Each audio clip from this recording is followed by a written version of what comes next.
What is up, everybody? Thank you for tuning in to Real Laughs right here on Real Radio 104.1. I'm your host today, sitting in the big chair, Mr. James Young, comedian extraordinaire.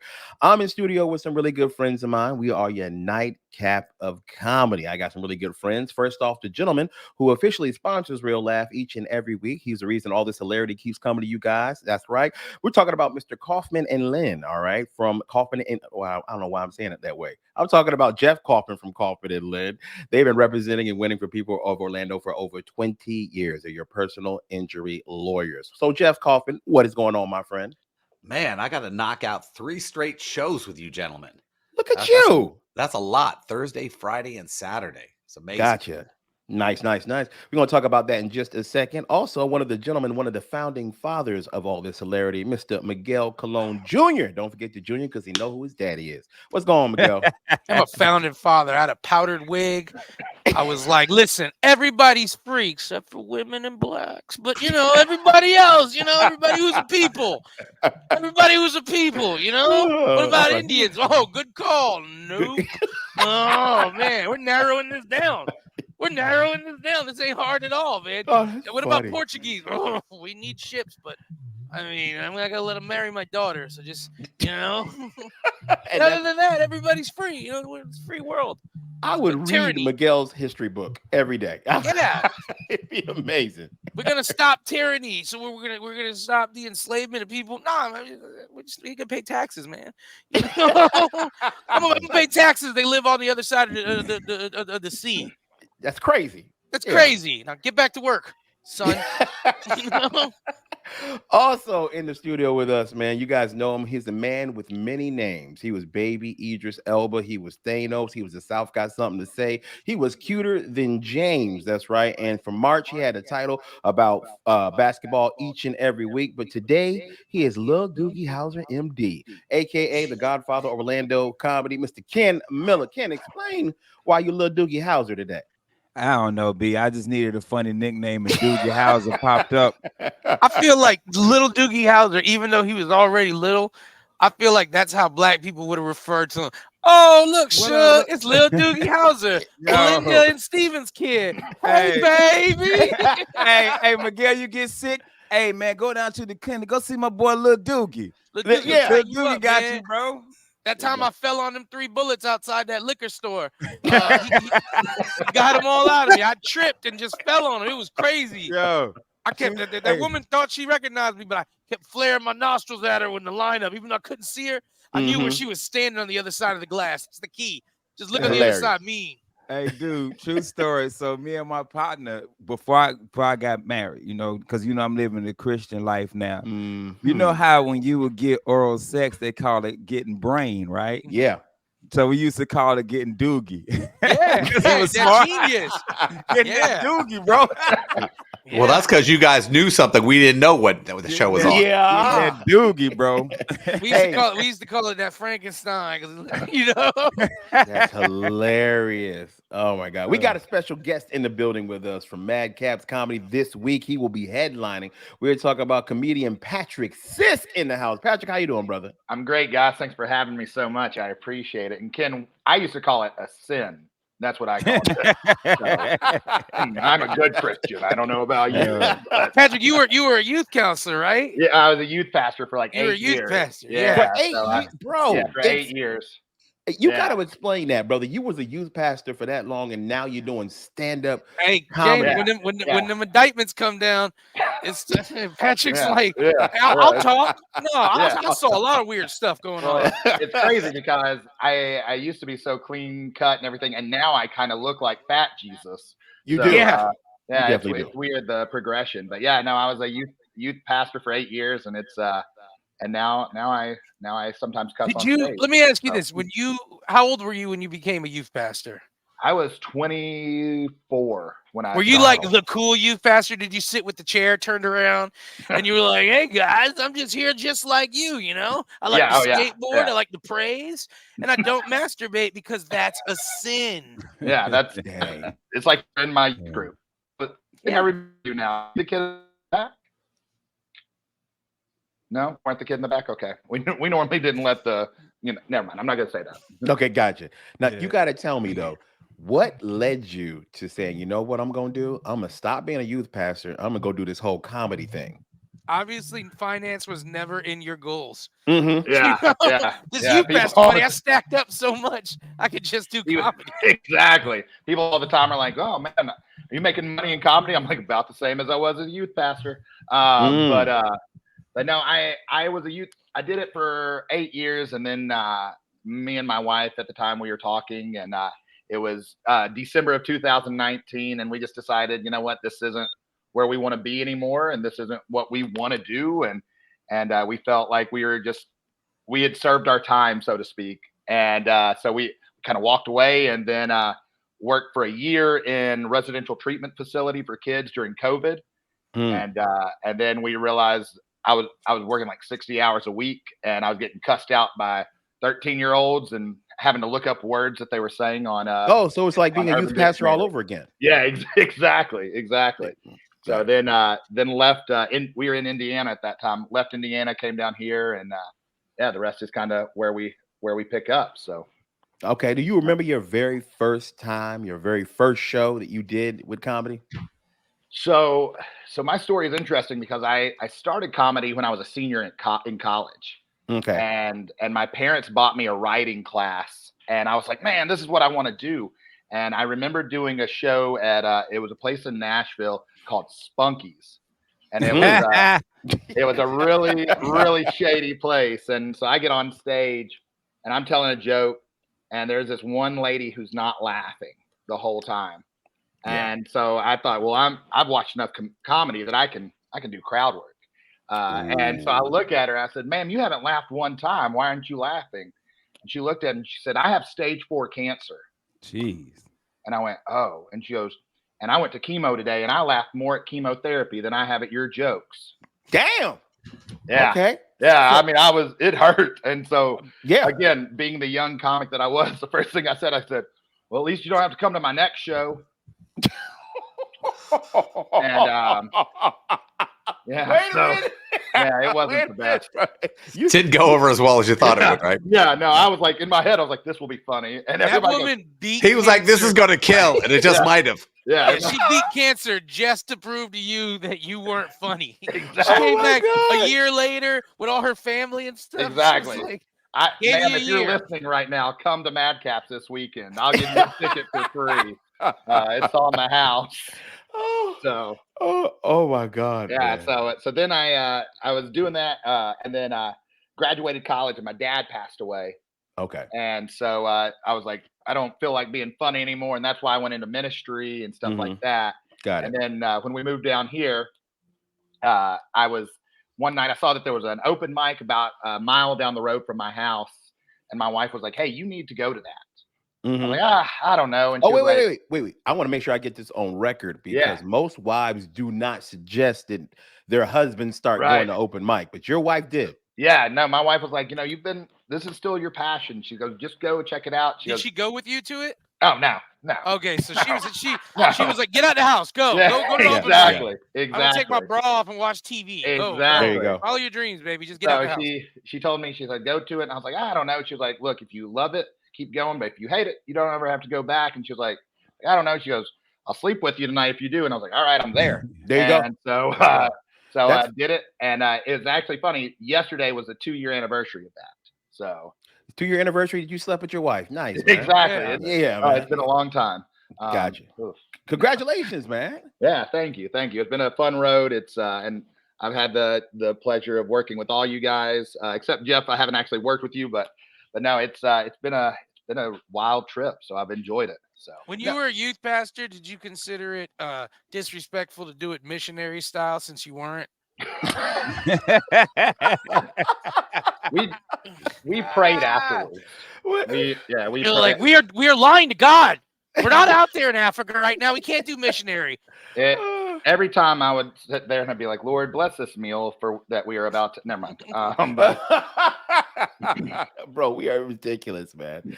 So, has your wife actually gotten to see you do comedy now at shows? Yes. She's come to a couple of shows. I think She's come to like 6 or 7 shows altogether, and She just regrets it now. yeah, and every time she's like, I hear this crap all the time. Yeah, you And I'm do. like, yeah, You do, man. So, Has anybody from the church come see to Oh see you? wow. so we moved down here to Florida to actually work at a church. And once we got down here, I realized I was like, I don't have that passion anymore.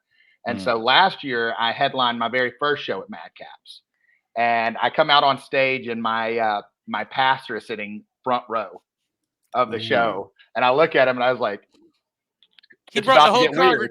He brought the whole congregation. He's like, Yeah. let me show you what happens when you stray. Yeah, exactly. You want this? Huh? You want this right here? But no, Patrick it is was the best Patrick thing started that's clapping gonna his hand. It was good. Oh my Lord! Lord. He said, There you Patrick is go. the best thing that could have happened to the church. Every month I show him a picture of you, and I'm like, he ain't with us no more. And then they're there earlier. Yeah. I asked you that because I just started going to a new church about 2 years ago. Sucker. And they actually came to the taping I did at Afro, the Netflix thing, and I was cussing. And they was like, "Hey, do you?" Yeah.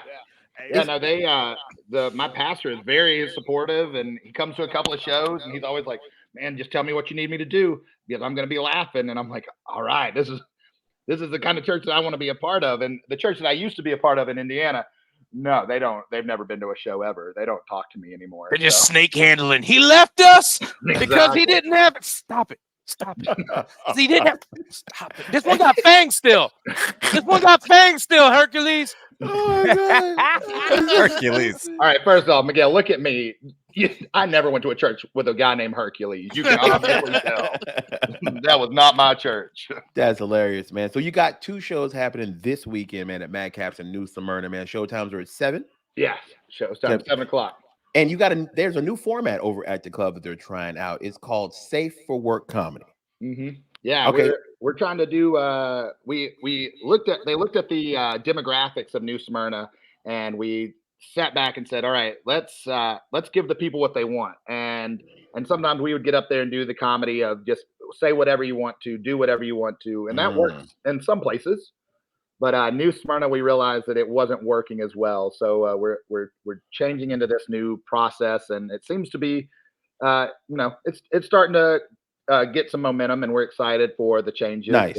And correct me if I'm wrong, but you were at 1 show or 2 shows this weekend? I don't remember. I was supposed to be there for 2, but I was only there for 1. We'll talk about that a little bit later. But yeah, I was there with Mr. Jeff Kaufman. We had a great time, man. Amir opened up for us, man, had a really good set. So yeah, I like the change you guys are going with, because one of the things we don't talk about a lot on here is when you're opening up any kind of comedy venue, you can't do the kind of comedy you want. You have to do what people around that area are going to come listen to. You got to read your demographic. You got to know what people want. Yeah. So yeah, we used to start at 8 o'clock at Madcaps, and then we looked at the demographics, and most people that were coming were 55 plus, and so we were like, well, let's start the show at 7 so they can get to sleep by 9. What flavors does your oatmeal bar offer now? So I want to remind everybody once again, we got Mr. Patrick Sisk. He's going to be performing this April 19th and 20th, Friday and Saturday in New Smyrna Beach at Madcaps Comedy Club. Shows at 7 p.m. Go to their website to get more information. You guys can definitely check them out. Patrick, can you tell everybody real quick how they can follow you on social media? Yeah, Patrick Sisk comedy, or Patrick Sisk _comedy on Instagram, and just Patrick Sisk on Facebook. Patrick Sisk comedy. I'm everywhere. Just Patrick Sisk and comedy. You've got me. So I'm the one who looks like Fat Jesus. So I love little Fat Jesus in my life, man. Y'all don't go anywhere. We'll be right back. Don't forget to get your tickets to see Mr. Patrick Sisk at Madcaps Comedy New Smyrna this week. We'll be right back. Welcome back, and you are still listening to Real Last right here on Real Radio 104.1. I'm your host today, Mr. James John, joined in virtual studio with Mr. Ken Miller, Jeff Kaufman, and Miguel Colon Jr. Want to remind you guys, if you're not following us on social media, we need you guys to go to Instagram, need you to go to Facebook, and I need you to go to YouTube. That's right. Like, subscribe, comment, share all this hilarity so we can keep this comedy train going for another 70 years. Now, we all are comedians, you guys know that, and I got a confession to make to everybody here. This is like me going to church right now. I need to get my soul right. There are certain rules in comedy that we are never supposed to break under no circumstance. And I happen to break a cardinal rule in comedy, guys. And I want to know if this has happened to you guys of late. I did something, they call it double booking. Double booking, people, is when you get hired to go do a date at a comedy club or venue, you put it in your calendar. Then you get another booking on that same date and forget that you already have a booking on that date and you book yourself once again. That's why we call it double booking. I found myself 2 days out before I had two shows on the same day in trouble because I had double booked myself. I was supposed to do a music and comedy festival in Eustis, and I was supposed to be at Madcap for New Smyrna on Saturday. Now, when you are in this position, the best thing to do is just come clean. Just call the bookers up and tell them what you did. And the person that booked you first, that's the one you're supposed to stick with. So luckily, I was able to work that out. And Mr. Ken Miller, God bless him, Lil Doogie Howser, MD himself, filled in for me because I had done something stupid and double booked myself. Can y'all remember the last time, or if you've ever double booked yourself at comedy shows? Anybody? Yeah, Jeff's I been don't in remember court. the last time, but I've done it before. Yeah, But it's rare. Like, we know better. I have a written calendar and a digital calendar, so I will not make the mistake. But I've done it before, you know. But I was telling I was talking to Dwayne about it, and I was like, the best thing to do is when you do the double booking, the forgiveness comes when you find a comedian of your caliber to take that spot. Yes. You know what I'm saying? If you Yes. just leave it up to the club, like, man, my bad, good luck. But if you're like, oh my God, I got Dean Napolitano, they go like, oh, we love Dean. We've been trying to get Dean for 3 years. Yeah. You know what I'm saying? Like, then I think that you ain't got to worry about it. That's pretty much cleansing you of your sin of double booking. That's exactly what happened. Because when I called him to tell him I double booked myself, I was like, bro, would it be possible to get somebody to cover me Saturday? And he's like, man, I don't know if I can find somebody. I'm like, no. I got Ken Miller. He's like, okay, bet. And then it was cool. Everything was great. Cool. If you got somebody that can come take that spot for you, and you do the work for them, then they fine. Because even when I got on stage, Jeff would tell you, I was like, I know y'all bought tickets to see the James John, but I'm a skinnier version. Still got glasses. I still got glasses. Ken, it was all a bunch of old white people. They can't tell the difference. Yeah. Damn. They're like, that's James John right there. I'm rolling the It windows. looked up. like him in the picture. Before we get to that, I've done Madcaps now, I think 3 times. I don't know what audience they're talking about. Got it. The What you audience mean? is never old when I do that room. I Really? don't know. Yeah, I don't know what audience they. Did the you have your Villages- glasses on? Yes, the Villages is old. Oh, well, yeah, that's because Oh, okay, there's you level talking of ancient. old. Yeah, you I'm talking just saying, ancient version. Oh, that's because like, we yo. knocking on we up in our 40s now, so we like 62. That's a spring chicken. Yeah, You know. that ain't old. That audiences ain't old to me. But not to get off the subject. But yeah, James, I've done it before. But I've always found them somebody to be like, hey man, I can't do it, but yo, I got Miguel. He'll take it for me. You know what I'm saying? Exactly. So if you can find them somebody that's of your caliber or better, then they'll be happy. Jeff, have Gotcha. you ever done that as a lawyer? Have you ever been like, I I get got burned the all the Jenkins time. murder Man. right now, but I'm No, sitting here. Yeah, I get burned all the time because of my schedule. They're going, Do you hey, really? we got this, we got a trial, we have a hearing. You know, it always. I have a meeting. I have all the radio shows. You know, yeah. You forget where you come to. You walk into the trial. You're like, I got to go on your phone. You just stand there and you're like, me and my girlfriend, we were. Oh wait, wrong room. Tony couldn't have killed his daughter. Yeah. Sorry, you get your opening statements mixed up. That's funny. That's funny. Yeah, we had a good time this weekend, man. I gotta hang with both of you guys, but James and I we had a fat guy moment. Yeah, your lobster rolls you were all proud about. No, Yes. you can't. I can't even talk to you. I Yes. can't even. You go there, you'd be like going, Jeff was right.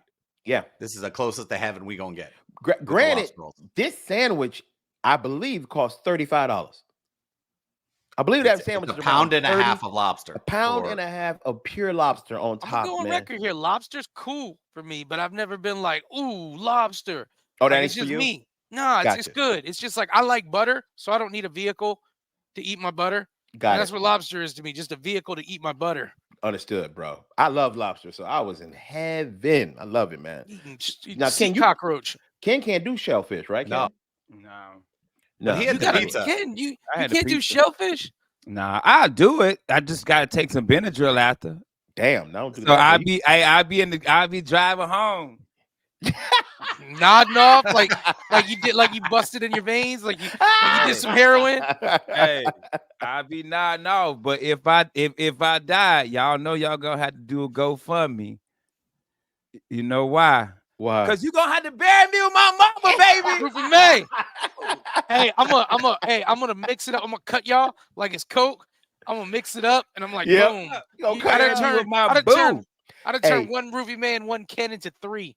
I know y'all listening on the radio right now. You can't see, but Ken once again held up his mom, her ashes in her brand new house he bought her. Her brand new house, Miguel. Miguel wasn't there for I that. wasn't He there. wasn't there. Let me see the new crib again. About my brand new house, Ooh. bro. Ruby Duplex. May. Look A at that, duplex, man. bro. We are gonna. Hey, Damn. James, I tell you another one though.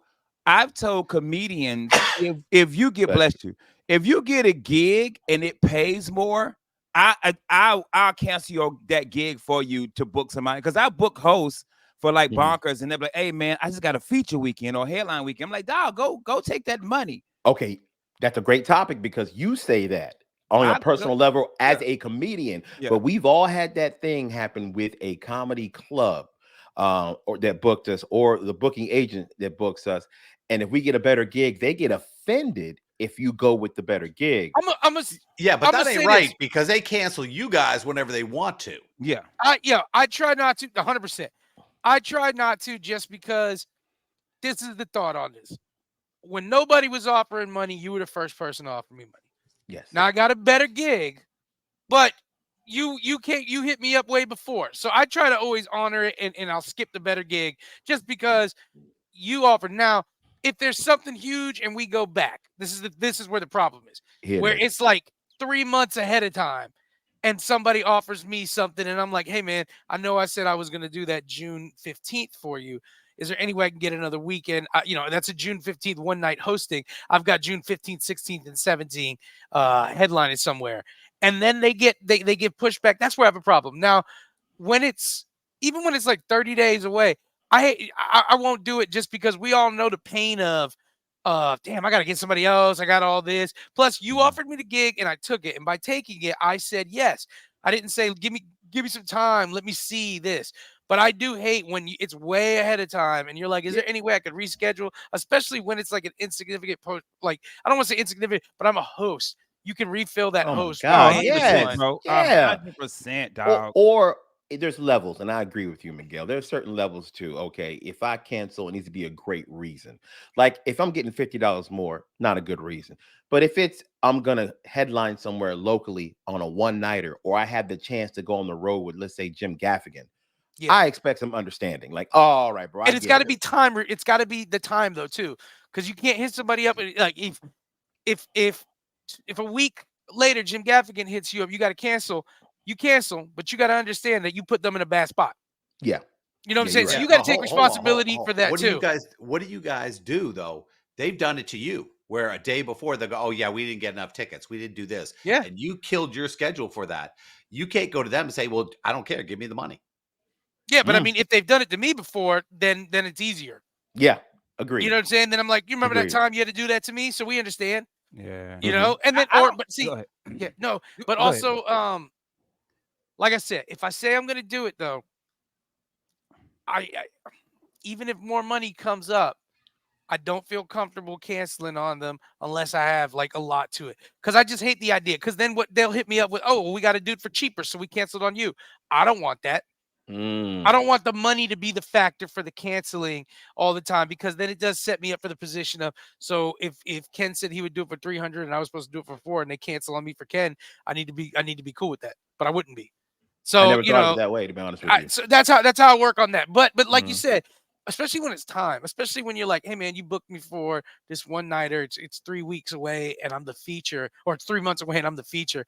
I need to cancel. Yeah. I'll definitely get you another feature. I'll take care of it. I'll still help promote it because I appreciate it. So there's that. But when the time gets closer and closer, this, like, even if I got a great offer, I'd have to think about it, just because, man, I don't want to burn somebody, because we've all been in that situation where you're like, I can't find anybody. You know, like it for some reason this Thursday everyone's booked up. And even though people can do that to you, just because people can do it to you doesn't mean I'm comfortable doing it to them. I get it. I and definitely you know, get it, I man. booked a host for a few clubs, and some on a Friday they're like, "Hey, Ken, I got this gig, blah blah blah." I'm like, as a comic booking it, you know what I'm saying? The booker that's not a comic, I can understand them getting mad, but as a comic booking something, I'd be like, man, because I'm with you, Miguel. I used to be that. I've already took the gig. I'm gonna stay with the gig, and then then my wife, when we started kicking it, she was like, "But that gig paying 150, they just offered you 600. Like, you really going?" I'm like, "Yeah, but I'm trying to be loyal." And she said, "Well, just say, hey, at any moment they could be like, nah, we good." Yeah. And I was like, all right. So I started chasing the money more. So that's why anytime a host hit me up, I'd be like, all right, man, don't worry about it. I'll find somebody. And it's been weekends where I ain't found nobody. I'll go do the host. I was like, I ain't doing nothing tonight. I'll go do it. As a comic myself, like, I'll help any other comic with that. But I don't expect the venues to care as much. Yeah. But as a comic booking, you hit me up and you're like, "Hey, man, Miguel, I can't make that show. Book you. They're going to offer me this much." Okay. Preacher did that to me like 3 times in a row, so much that one time when I was hosting the room over at Bullet Bar, 3 times he had to leave. He couldn't do it like a couple days before because he got more money. And then one time I was just at Bullet Bar and he come walking through. He's like, "Hey, man, I'm going to do a whole set for you for free." This is when he was still doing shows locally. He's like, "Because I keep canceling." And I was like, "Thank you. I appreciate that." That's a stand-up thing to do. No pun intended. That's dope, man. But it's a yin and a yang to both of it. There's ways to get around it. There's ways to actually cancel on both sides. Because you got pool tables or hookah lounge, or you don't turn your TVs off, I'll cancel before I walk in there. Hey, there you go.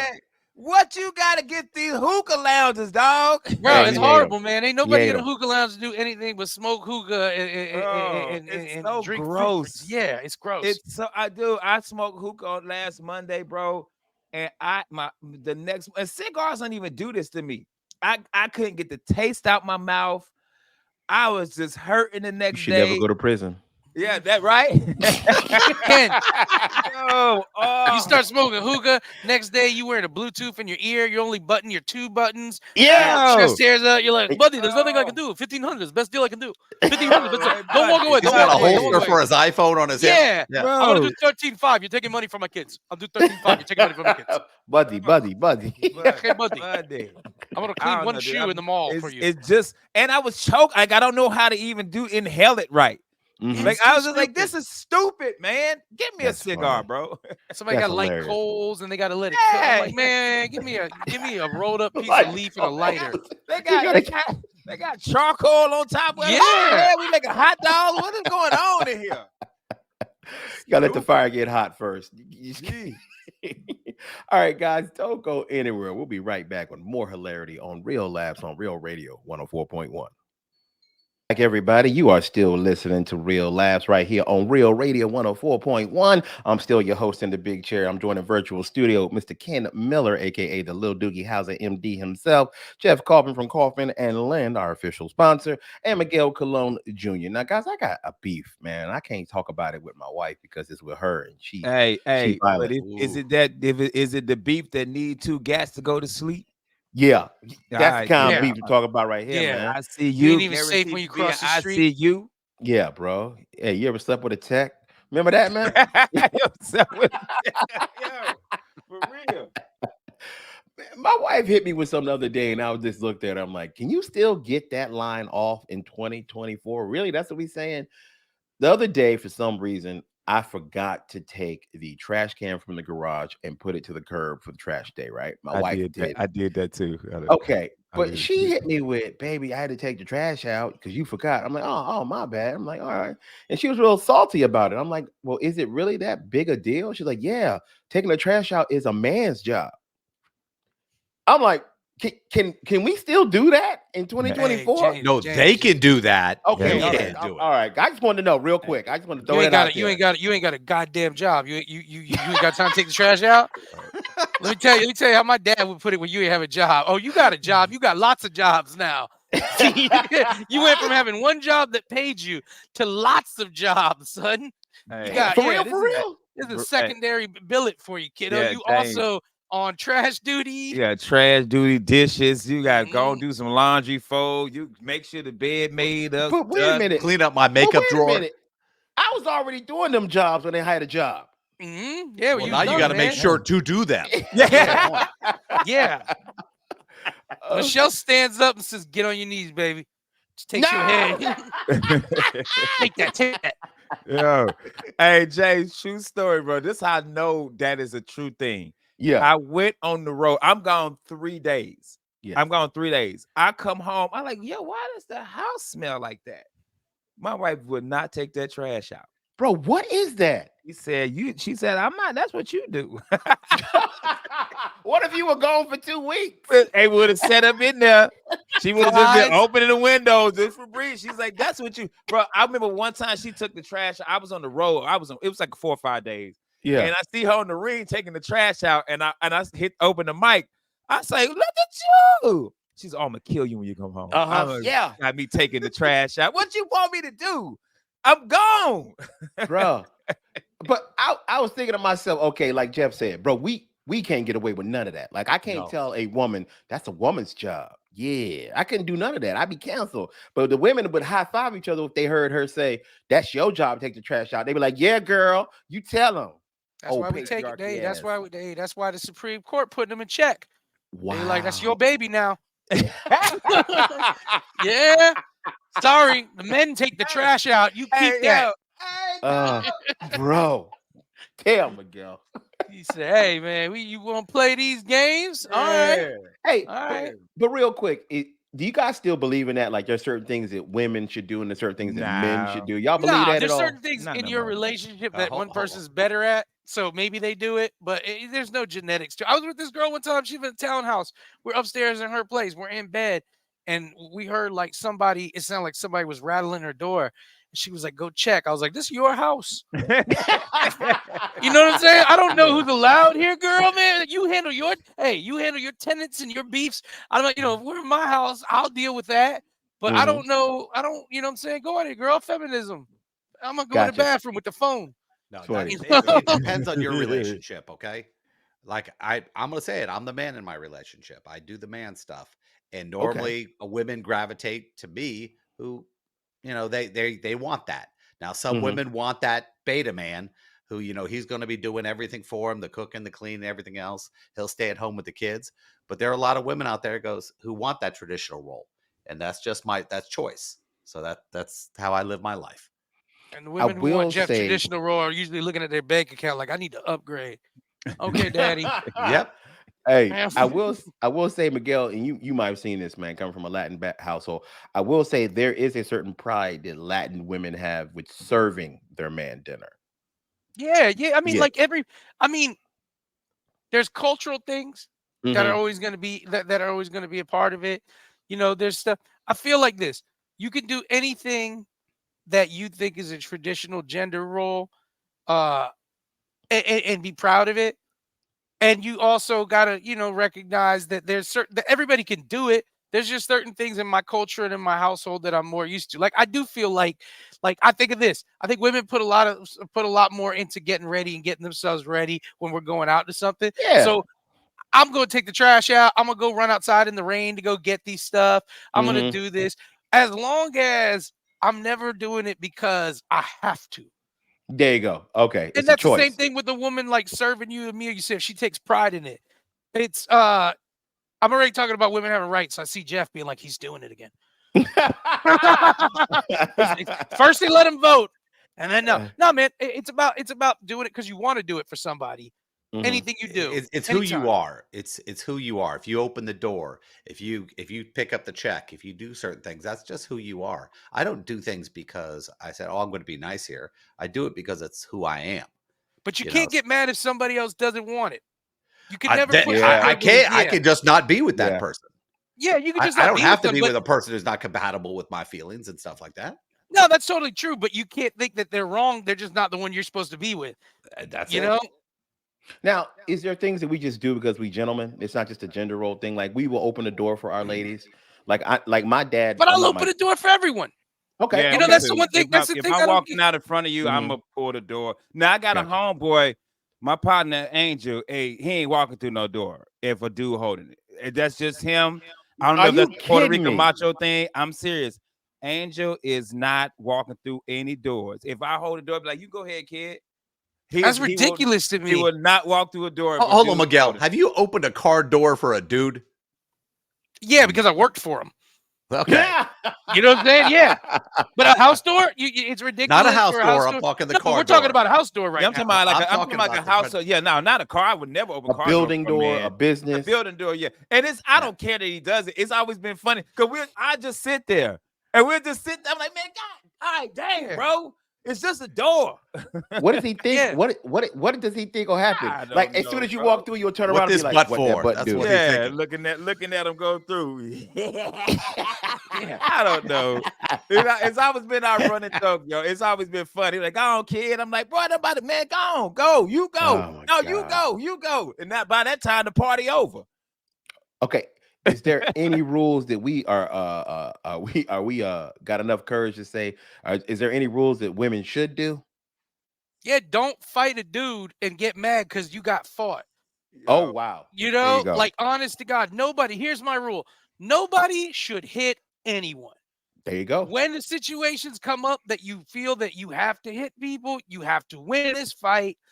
And it doesn't matter sizes because I've seen some little dudes whoop some big dudes. But mathematically, the bigger and stronger you are and the more well-versed in fighting, odds are you're going to beat the smaller person, you know? True. And so don't hit anyone and expect not to get in a fight or expect sympathy. And that goes for man, woman, child, beast. If you start a physical altercation, do not think it's a one-sided event. You just said that one thing that we all agree on where we come from. Don't start none, won't be none. Yeah. I'm with you on that, Miguel. If you that type of chick that's gonna be arguing about stuff, I'm with you. I'm about to be on somebody. I'm about to be viral. Yeah, because I'm screaming in the background. I'm lumped up. I'm a feminist, boys. Equal rights, equal fights. You know? Damn. I'm getting lumped up, Jeff. Go ahead, Jeff. No. Here's if you really want to see how wrong our universe is, look at that Ray Rice video, and you watch him take her out. And I'm going, okay, that's unacceptable. But here's the thing: people didn't pay attention to. Look at the time on the video. Notice that 45 seconds somehow blanked out. You could see this weird stuff going on. So 45 seconds is dead, and then it gets clear right when he hits her. And the reason why they weren't prosecuted is because she whacked him probably 30, 40 times before he responded. Gotcha. And that's what happens in our world today. And I see these on these viral videos where this girl jumps into the fray and she's throwing haymakers and one dude just delivers the death blow. It's like Mortal Kombat, you know, and people are losing their mind. And I'm going, I don't put myself in, I've never jumped into a fight and then got upset when somebody punched me. Yeah. Hey, Jeff, I've seen it too. I've seen the opposite where the woman's wild and the dude's punched her. And everybody in the comments like, don't put your hands on people. You know what I'm saying? People are like that up that ilk now. They're like, yo, what you want him to do? Because, you know, we're told to walk away. We've always been told, walk away. Not now. Dude. Not these new men. Hey, ladies, these new men knocking y'all ass out. Because I just assume she's trans, and I'm like, I respect that you's a man. Oh my goodness, Lord, I respect that you's a man. You are the same as me, sir. I still never do it, but I understand why somebody would. I'm old school like that too, Jeff. I walk away, but these new kids they won't. It's a different generation. Like I was taught that you just walk away. I don't put my hands on nobody. Slapped me about 10, 20 times, and I finally because they believe in equality. I turned around and walked away. You guys just don't get it until everybody's equal. We're not. None of us are equal. So I mean, Dr. King. But I mean, like a few years ago, and Casey, I'm gonna need you to bleep this. This girl was hitting on me, and they ain't seen her in like 6 years. That's all I'm saying. Damn. All right. God dang. All right. True crime. All right. Can't you admit to crimes that the statute of limitations have expired? Well, hold on. What's the statute on it, Jeff? Life. You ain't Murder walking away. ain't ain't no shit, but don't worry. You didn't steal anything. Steal anything, it's 5. Oh Anything, man, I gotta Don't remind kill assault. somebody, that goes forever. I gotta remind everybody, don't forget to go see Patrick Sisk this weekend. He's gonna be at Madcaps Comedy Club in New Smyrna. Y'all go to their website, Madcaps Comedy, for more information. Get your tickets right now. 7 p.m. Safe for work, clean comedy for all the folks out there in New Smyrna. And Miguel Colon Jr., my friend. Where will you be this week? This week I'm going to be at the Sunshine Comedy Club over in St. Pete. 2 shows, the 19th at 8:30 and the 20th at 8:30. So come on out, Sunshine Comedy Club in St. Pete. Very nice, very nice. Got to remind everybody, don't forget about on Tuesdays, there's Taco and Lab Tuesdays at Unico Gastro Bar. yeah. Oh, I'm Go going to be check 'em there out. too this Tuesday. Yes, sir. Yeah, you this are. Tuesday. Yes, sir. Tomorrow, go Yeah. check out Miguel Colon Jr. And don't What forget I to tell get you, if you don't put the flyer up, James, I don't know where I'm going to be. So Unico Lounge this Tuesday, tacos and laughs. Come check me out. And the times are in the fine print of this flyer. Yes, Hey, right. man, it's fun too. It is fun. It's fun because I bombed so bad. I loved every moment of it. That's so. I loved every moment of it. That's so funny. And Mr. Jeff Coffin, tell the people where you're gonna be this week, brother. I was actually supposed to be at trial all week, and wow. I got lucky and got out of it. And I would go to that Tuesday thing, but they don't allow Jews, so I can't go. Damn. They do. They just got to sit in the back room. They're just waiting for that. Waiting for the drones to come over my seat. I'm good. That's so funny. That's so funny, man. Oh, I almost forgot, man. I do have a show that is happening, man. And I've got to look up exactly. Y'all look at my social media because I'll be posting the flyer. I forgot, man. Chris Robinson got me hooked up with a new room that he is doing, man. Really good guy. He has his own comedy album on Comedy Dynamics. Y'all need to go check that out. I'll be in a room that he is doing this Wednesday. Man, I hate when I forgot too, Miguel. I'm like you. I need you to put my picture up here so I remember stuff, brother. Yeah. It's horrible. All right, man. Oh, gotta say before we go, we got like 30 seconds, man. We had an absolute blast last Thursday, downtown Orlando at the Corner Club. We did an all for the money show. I think this was our best show yet. We had a guest appearance from Ross Padgett. We had a special appearance from Miguel Colon Jr. coming from another show. Bro, we had a great time, man. So we want to tell you guys, don't forget, if you want to get tickets for that next show, go whenyouneedus.com/events, people, and get your tickets right, man. Thank you guys for listening as always and supporting us, everybody. Tell everybody what y'all gonna be doing later on. What am I saying? Hey, Ken, it's time for us to go, and I need some sleep because I'm tired of this crap, man. I can't get my words together. Tell everybody what to do right now. Hey, I'm gonna be in Tampa Sunday since James and asked me. Now take your ass to bed. Oh, my bad, dog.